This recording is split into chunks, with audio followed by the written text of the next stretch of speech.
lingkungan adalah proses masuknya zat-zat berbahaya ke dalam lingkungan hidup. Contohnya seperti zat-zat dari pabrik, pembuangan dari pabrik yang sehingga mencemari lingkungan kita. Zat-zat tersebut dapat menyebabkan perubahan kualitas lingkungan dan berdampak negatif pada kesehatan manusia, hewan, dan tumbuhan. Seperti gas dari pabrik itu dapat mencemari lingkungan dan merusak oksigen yang kita hirup.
pembuatan kultur itu ada dua, yaitu meyakinkan manusia seperti mengerti republik, kendaraan bermotor, pertanian dan perkebunan.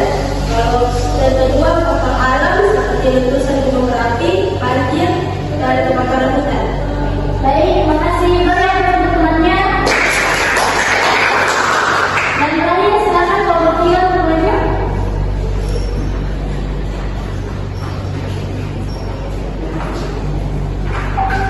Baik, contoh pencemaran lingkungan itu pencemaran udara, contohnya adalah gas buang kendaraan bermotor.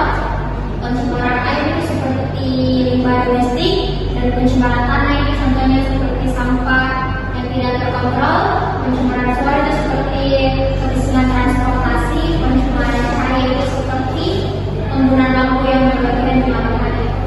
Terima kasih. Baik, mari ya Pak. Baik anak, mungkin sampai sini materi kita hari ini. Apakah ada yang bisa menyimpulkan dari materi kita? Baik, adalah Pencemaran lingkungan adalah suatu kondisi di mana lingkungan tercemar oleh zat, energi, atau komponen lain akibat aktivitas manusia atau proses alam yang mengakibatkan kerusakan pada ekosistem, gangguan kesehatan manusia, dan penurunan kualitas lingkungan. baik, terima kasih. Beri aplaus untuk kita semua. Jangan malu untuk mencoba, jangan takut untuk bertanya. Kalian akan lebih mendapat ilmu di pelajaran-pelajaran berikutnya. Terima kasih untuk pertemuan hari ini. Jika bisa mungkin doa.